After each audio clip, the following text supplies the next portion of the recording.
Non. La France traverse son premier épisode de froid de la saison. Des températures jusqu'à 6 degrés sous les normales, du gel sur 90% du territoire et parfois un réveil tout en blanc. À Grenoble, un petit manteau de neige ce matin, jusqu'à 5 cm relevé en Normandie et des paysages totalement recouverts en basse montagne. De quoi surprendre beaucoup de Français et pas que de Tourcoing. Les vaches broutent une herbe encore recouverte par la neige ce matin. On a été un peu surpris. On vient de prendre 10 cm en à peu près une heure, là. À Pontarlier, jusqu'à 18 cm de neige ont été relevés ce matin. De base, on avait une grosse rando, mais il y a un peu trop de neige, donc on va aller se balader.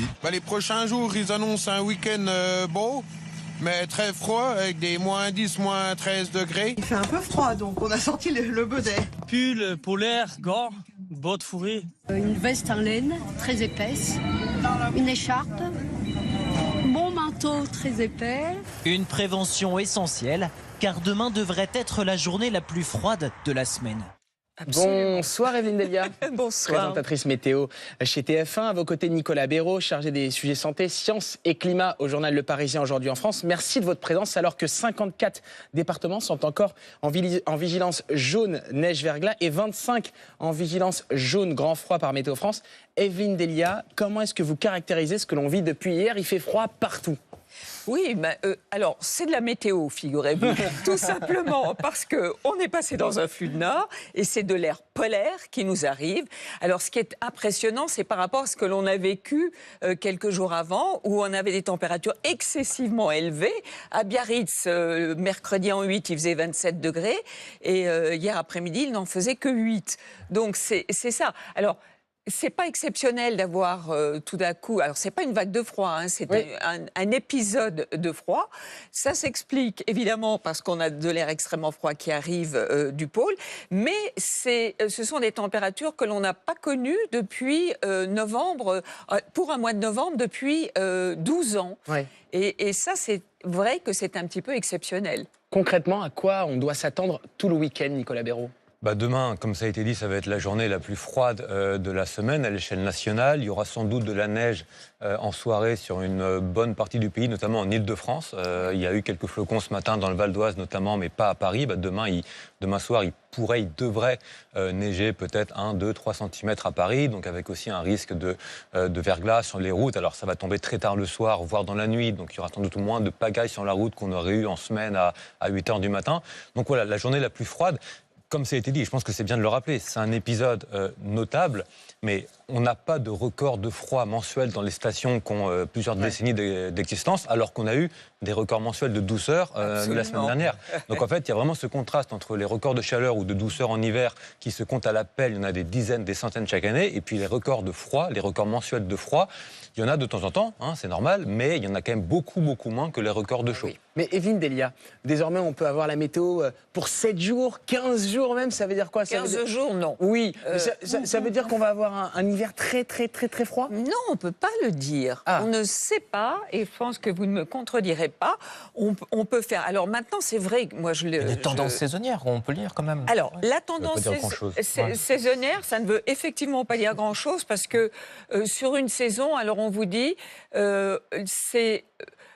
Peut-être on sera au-dessus des normales de saison ou en dessous, mais on ne vous dira pas, par exemple, le 2 mars, nous aurons telle température. Ouais. C'est juste impossible. Quand on nous dit l'hiver va être rude, ça, il ne faut pas y croire, non. On n'en sait rien. Exactement. C'est-à-dire que on fait des prévisions. Moi, lorsque j'ai commencé, c'était des prévisions à 2 jours, 3 jours. Bon, c'était hier. Absolument. C'était hier. Avant-hier, mais tout va bien. Non, mais c'est vrai qu'on a vu... Météo France avait des progrès extraordinaires. Alors, ce sont souvent des tendances. C'est-à-dire, pour le lendemain, c'est une prévision, mais à 6 jours, c'est une tendance. On sait très bien, par exemple, que la semaine prochaine, ça va se radoucir. On va repasser dans un flux d'ouest, donc avec de l'air beaucoup plus doux, et des perturbations qui vont se succéder. Le problème, c'est on ne peut pas vous dire si jeudi prochain, la perturbation sera vraiment sur la Bretagne ou un petit peu plus loin. Voilà.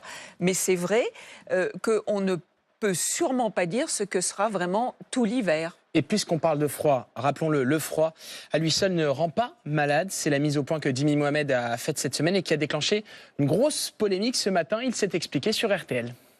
Attention, le froid ne rend pas les enfants malades. Pour autant, les enfants régulent moins bien la température. Et lorsqu'un enfant ne veut pas s'habiller chaudement, il risque l'hypothermie s'il reste longtemps dehors.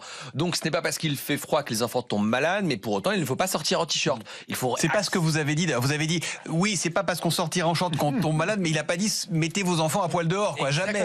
En fait, ce qui s'est passé, Nicolas Béraud, c'est que Jimmy Mohamed a dit ça en début de semaine sur RTL, que le froid, ça ne rendait pas malade. Et il y a plein de jeunes qui sont sortis sur les réseaux sociaux à mettre des vidéos en t-shirt. Comme le dit Jimmy Mohamed, on est en t-shirt, il fait pas froid et on va pas tomber malade. Oui. Non, c'est pas aussi.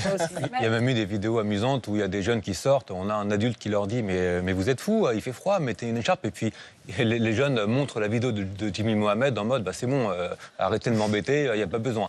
Jimmy Mohamed, alors hier quand je l'ai appelé, il était un petit peu amusé du buzz énorme qu'a eu cette vidéo. Scientifiquement, il a raison, au sens où le froid à lui seul ne rend pas malade. Et pour être malade, pour avoir une infection grippale par exemple, il faut être infecté par un virus, par une bactérie.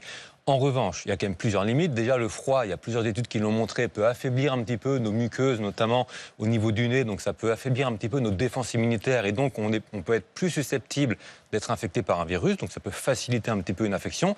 Et puis par ailleurs, il y a d'autres risques quand il fait froid. Si on ne sort pas couvert, au-delà des maladies, il y a de faire une hypothermie, notamment les jeunes qui se rendent peut-être moins compte que les adultes du fait qu'ils ont froid, donc l'hypothermie.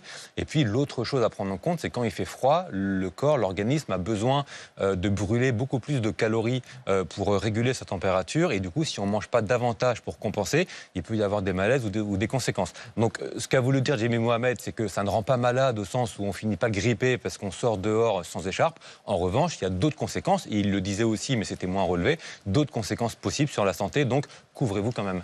Aujourd'hui, Evelyne Delia, il y a de plus en plus de critiques, de menaces même qui planent sur des météorologistes. Vous en subissez? Il y a des gens qui vous disent mais non, regardez, il fait très beau dehors, arrêtez de nous parler d'hiver, on nous parle du réchauffement climatique? Non, pas du tout. Alors il y a toujours les climato-sceptiques, bien évidemment.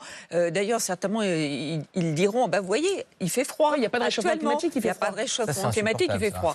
Mais oui, mais ça ne veut rien dire, parce que effectivement, on a vu d'ailleurs les températures qu'on avait qui étaient excessivement douces. Donc ça, c'est un phénomène météo que l'on a eu flux de sud. En revanche, on s'aperçoit que les masses d'air sont de plus en plus chaudes. Donc le réchauffement climatique, le changement climatique, il est là tout de même. On a bien compris que ce n'était pas le froid qui rendait malade, même si ça peut aider, que ce sont les bactéries. L'hiver dernier, la grippe a été particulièrement meurtrière en France, plus de 17 000 décès, soit beaucoup plus que les 10 000 enregistrés en moyenne. Épidémie plus longue, vaccins moins efficaces, gestes barrières oubliés là aussi en hiver. Nicolas Béraud, on doit s'attendre à une nouvelle saison compliquée alors qu'on parle d'un nouveau variant qui nous vient de Grande-Bretagne? Alors c'est comme pour la météo, c'est impossible de prédire à l'avenir de façon certaine si l'épidémie de grippe de cette année va être très forte, moyennement forte, etc. C'est vrai que celle de l'an dernier a été très forte, notamment parce que plusieurs virus grippaux ont circulé en même temps, parce que la couverture vaccinale était un petit peu moins élevée, etc., pour différentes raisons. Là, cette année, pour l'instant, la grippe, ça frétille juste un petit peu, ça commence à monter chez les enfants, chez les ados. Il y a effectivement des souches virales qui sont différentes de celles de l'année passée, parce que chaque année, il y a des nouvelles souches, donc des nouveaux variants. Et la bonne nouvelle, c'est qu'on se vaccine quelque part. Alors, les vaccins, pour l'instant, on n'a pas de chiffres sur le nombre de gens qui se sont fait vacciner. On a juste le nombre de doses qui ont été délivrées par des pharmaciens à des patients, qui, c'est vrai, est un petit peu plus élevé que l'an dernier à la même période. Mais ça ne dit pas est-ce que tous ces gens se sont fait leur vaccin, ou est-ce qu'ils l'ont juste acheté puis stocké au frigo pour le faire plus tard. Donc on n'a pas encore de chiffres précis. La grippe va commencer, la bronchiolite a déjà débuté, elle débute toujours très tôt. Le Covid, on l'a eu en septembre, là on est plutôt en phase de décrue, donc on n'a pas les trois en même temps, tant mieux. Mais comme chaque hiver, on aura des épidémies respiratoires. Et Evelyne Delia, vous pouvez regarder cette caméra pour dire aux Français qu'il va faire très très très froid demain, donc qu'on leur donne rendez-vous aussi à 19h, puisqu'on sera dans cet à vous. Absolument. Oui, non. Il faut surtout faire attention. Ça va être la nuit la plus froide, là, avec du moins 10. Et Météo France me disait même du moins 20 dans le Jura, en hauteur, mais en pleine du moins 10. Donc Evelyne, c'est une bonne raison pour rester devant sa télé. C'est ça. Exactement. Voilà. Il faut rester devant sa télé. C'est ça que vous voulez dire. Oui. Il ne faut pas oublier qu'ATF. Voilà, aussi. c'est ça.